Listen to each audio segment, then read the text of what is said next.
तमाम सियासी जमातें तारीख़ को भुला रही हैं और एक मंसूबाबंद तरीक़े से तारीख़ को मस्ख़ करके पेश कर रहे हैं। सच्चाई ये है कि 500 साल तक मुसलमान वहाँ पर उस मस्जिद में नमाज़ें अदा की और जब जीबी पंत वज़ीर आला या मुख्यमंत्री थे उस ज़माने में रात के अंधेरे में वहाँ पर मूर्तियाँ रखी गई। तो क़ानून ये कहता है 145 CRPC कि अगर मैं किसी के घर में जाके कब्ज़ा कर लिया तो आप उसको बंद करके निकाल देते। वो नहीं किया जीबी पंत ने। फिर वहाँ एक उस ज़माने में एक डिस्ट्रिक्ट मजिस्ट्रेट होते थे, उनका नाम था नायर।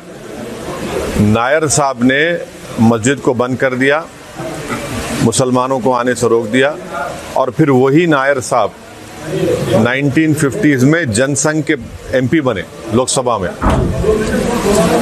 फिर ये सिलसिला चलता गया, मुसलमान तो महरूम हो गए इबादत से। 1986 में उस ज़माने में बग़ैर मुसलमानों को सुने एक 26 पेज का ऑर्डर कोर्ट ने दे दिया। उस ज़माने में कंप्यूटर नहीं था, 5-6 मिनट की सुनवाई में 26 पेज का ऑर्डर दे दिए। तो यानी पहले से टाइप शुदा ऑर्डर था। और जज साहब अपनी किताब में लिख रहे कि मैं ये फैसला इसलिए दिया क्योंकि मेरे को ऊपर से इशारा हुआ। और इशारा क्या हुआ? जज साहब अपनी किताब में लिख रहे कि मेरे घर की दीवार पर और कोर्ट की दीवार पर मैंने 2 दिन तक एक काले बंदर को बैठते हुए देखा। तो बूटा सिंह मत शिलान्यास कर दिए। फिर 6 दिसंबर को जो डिमोलिशन हुआ उसमें बीजेपी के पूरे लीडर, संघ परिवार के पूरे लीडर सुप्रीम कोर्ट को जाकर ये वादा किए कि हम बाबरी मस्जिद को हाथ नहीं लगाएंगे। वो डिमोलिशन हो गया। अब तक सुप्रीम कोर्ट वो कंटेम्प्ट पिटिशन हियर नहीं किया। फिर सुप्रीम कोर्ट में टाइटल सूट का जजमेंट आया और टाइटल सूट के जजमेंट में सुप्रीम कोर्ट ने कहा कि फेथ की बुनियाद पर हम वहाँ पर मंदिर के जो डिमांड कर उनको देंगे। तो हम मुसलमानों का झगड़ा जो ये था, ये टाइटल का झगड़ा था। हम वहाँ नहीं गए थे कि हमारे को यहाँ नहीं तो 5 एकड़ वहाँ दे दो। 5 एकड़ के लिए नहीं गए थे हम।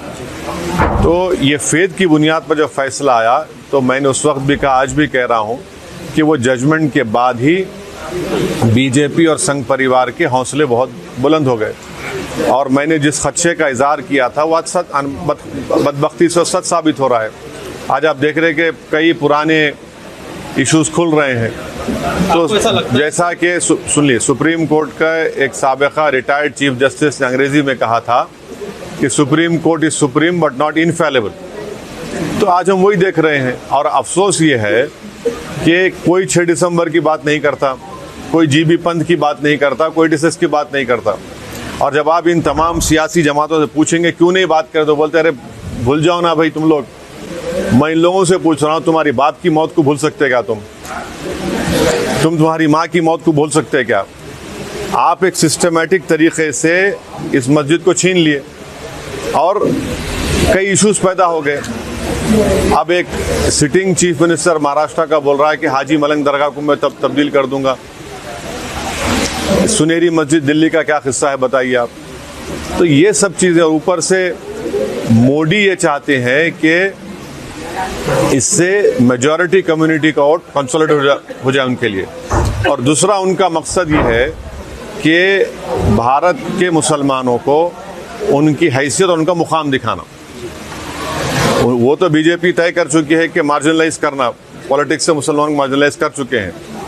ऊपर से जो दूसरे पार्टीज़ हैं जो अपने आप को सेकुलर बोलते हैं, उन्होंने ये बोल रहे हैं कि हम हर ट्यूसडे को सूरजखंड पाठ और हनुमान चालीसा गवर्नमेंट स्कूल में पढ़ाएंगे। क्यों पढ़ाएंगे? गवर्नमेंट स्कूल तो गवर्नमेंट का है। गवर्नमेंट में पढ़ने वाले बच्चे हर मज़हब के मानने वाले थे, कोई मानता भी नहीं खुदा को।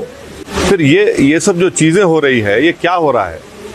इससे ये कोई सॉफ्ट हिंदुत्व नहीं है, ये एक्चुअल हिंदुत्व है। और फिर आज आप देख रहे कि सेंट्रल गवर्नमेंट ये बोल दिए कि 22 तारीख को आधे दिन की छुट्टी दे रहे। फिर क्यों बीजेपी रूल स्टेट्स मिलादुन्नबी के छुट्टी ख़त्म किए?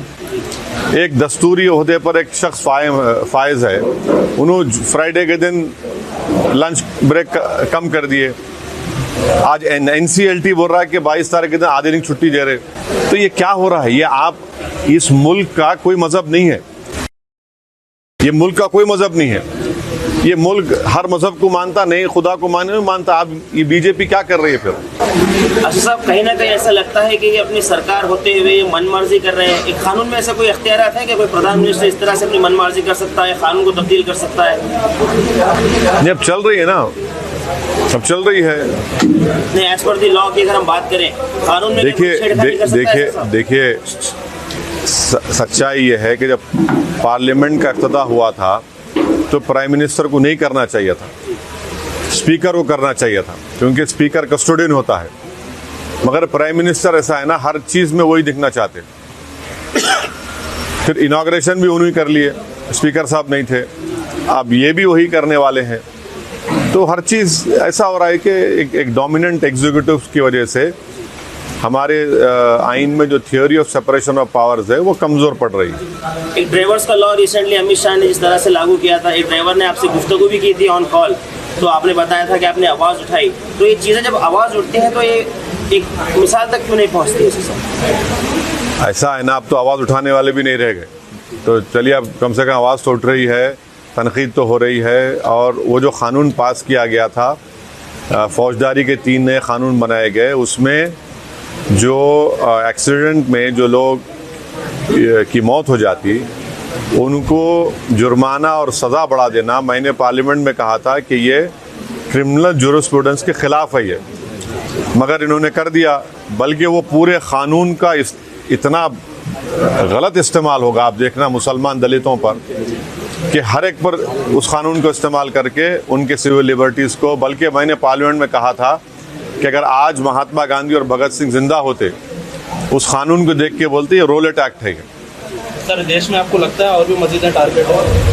ये आप क्या देख रहे फिर? ये काशी, मथुरा, सुनहरी मस्जिद, टीले वाली मस्जिद, ये टाइटल सूट के जजमेंट आने के बाद इन तमाम के हौसले बढ़ गए।